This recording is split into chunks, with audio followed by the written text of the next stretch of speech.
അപ്പോൾ നമ്മൾ ഇപ്പോഴല്ലെങ്കിൽ പിന്നെ ഒരിക്കലുമില്ല, അല്ലെങ്കിൽ ഇത് നമ്മുടെ ലാസ്റ്റ് ചാൻസ് ആണ് എന്ന് കാർവാറും MLA മാധ്യമങ്ങളോട് പറഞ്ഞതാണ്. അപ്പോൾ ഇത് ലാസ്റ്റ് ചാൻസ് ആണ്. ആ ലാസ്റ്റ് ചാൻസിൽ നിർണായകമായ ചില വിവരങ്ങൾ കിട്ടിയിട്ടുണ്ട് എന്ന് പറഞ്ഞാൽ ഇക്കാലം അത്രയും 10-70 ദിവസം ഉള്ള തെരച്ചിലിൽ കണ്ടെത്താതിരുന്ന അർജുൻ്റെ വണ്ടിയുടെ എന്തെങ്കിലും ഒരു ഭാഗം കണ്ടെത്തി എന്ന് പറയുന്നത് ആ ദൗത്യത്തിൽ ഈ ദിവസത്തെ ഏറ്റവും പ്രധാനപ്പെട്ട മോസ്റ്റ് ഇമ്പോർട്ടൻറ്റ് ദിവസമാക്കുന്നുണ്ട്. ഇന്ന് ഷിരൂരിൽ ഇന്ന് ആദ്യം കണ്ടെത്തിയത് ഈ പറയുന്ന വണ്ടിയുടെ ക്രാഷ് ഗാർഡാണ്. ആ ക്രാഷ് ഗാർഡ് അർജുൻ്റെ വണ്ടിയുടേതാണെന്ന് മനാഫ് സ്ഥിരീകരിക്കുന്നുണ്ട്. വണ്ടിയുടെ ചില ലോകഭാഗങ്ങൾ ആ ഭാഗത്ത് തന്നെ പ്രതീക്ഷിക്കുന്നുണ്ട്. അവിടുന്ന് തന്നെയാണ് ഒരു വസ്ത്രത്തിൻ്റെ ഭാഗം കണ്ടെത്തിയത്. അത് അർജുൻ്റെ വസ്ത്രമാണോ എന്നതടക്കമുള്ള പരിശോധന സ്ഥിരീകരണം അല്പസമയത്തിനകം വരും.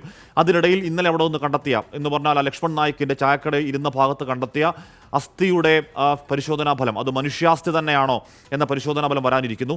എല്ലാം കൂടി ഇന്ന് വൈകുന്നേരമാകുമ്പോഴേക്കും ഏറ്റവും പ്രധാനപ്പെട്ട ഒരു വിവരത്തിലേക്ക് നമ്മൾ എത്തുന്നു എന്ന് തന്നെയുള്ള പ്രതീതിയാണ് ഷിരൂരിൽ നിന്ന് വരുന്നത്. അത് നമ്മൾ നേരത്തെ പരിശോധനയിൽ കിട്ടിയ ഒരുപക്ഷെ ഫേക്ക് സിഗ്നൽ കേന്ദ്രീകരിച്ചുള്ള ഉണ്ടായ വലിയ നിരാശയല്ല.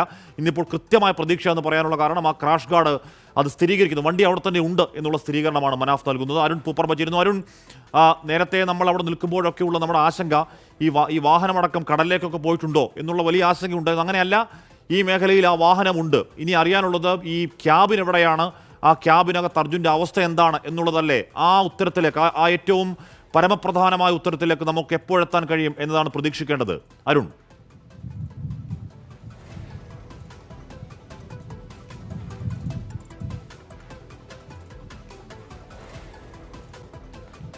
ആഷ്മി, അത് തന്നെയാണ് ആ ഉത്തരമാണ് നമ്മൾ തേടുന്നത്. ഈ ക്യാബിൻ കണ്ടെത്തുക, അർജുൻ എന്ത് സംഭവിച്ചു എന്ന് കണ്ടെത്തുക, ആ ചോദ്യത്തിന് നമ്മൾ തേടുന്ന ചോദ്യത്തിന് ഒരു ഉത്തരം തേടുക എന്നതാണ് ഏറ്റവും പ്രധാനപ്പെട്ട കാര്യം. അതിലേക്ക് ഒരു പ്രൈം വഴി തുറക്കുന്നു എന്നതാണ് ഇന്ന് ഈ പാതി ദിനത്തിലെ പ്രധാനപ്പെട്ട ഒരു അപ്ഡേഷൻ എന്നുള്ളത്. അത് ഈ ഡ്രഡ്ജർ ഉപയോഗിച്ചുള്ള തെരച്ചിലിലാണ് ഉണ്ടായിട്ടുള്ളത്. നാവികസേന അടയാളപ്പെടുത്തിയ 30 മീറ്റർ ചുറ്റളവിൽ അത് നേരത്തെ തന്നെ ഒരു സ്ട്രോങ് പോയിന്റ് ആയിരുന്നു. അത് കഴിഞ്ഞ 2 ദിവസം എന്തുകൊണ്ടാണ് അവിടെ ഡ്രഡ്ജർ ഉപയോഗിച്ച് തെരച്ചിൽ നടത്താതിരുന്നതെന്ന ചോദ്യം നമ്മളും ചോദിച്ചിരുന്നു. അതോടൊപ്പം തന്നെ അർജുൻ്റെ കുടുംബവും ചോദിച്ചിരുന്നു.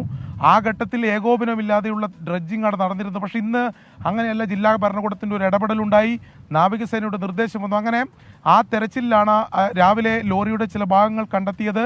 അത് മനാഫ് സ്ഥിരീകരിച്ചിട്ടുണ്ട്.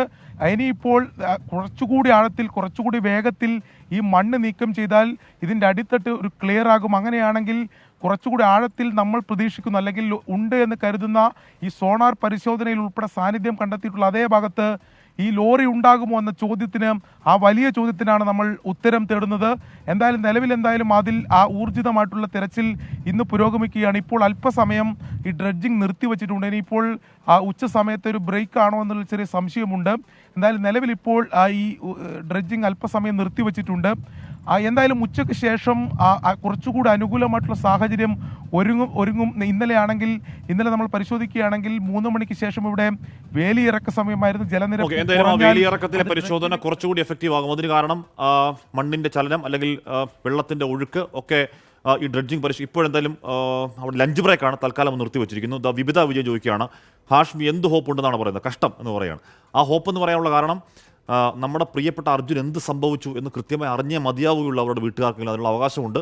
ആ അവകാശം വെച്ചുകൊണ്ടാണ് ഒരു പ്രതീക്ഷ എന്ന വാക്ക് നമ്മൾ ഉപയോഗിക്കുന്നത്. അല്ലാതെ ജീവനോടെ വരും എന്നിപ്പോൾ ആർക്കെങ്കിലും പ്രതീക്ഷയുണ്ടോ എന്നുള്ളത് എനിക്കറിയില്ല.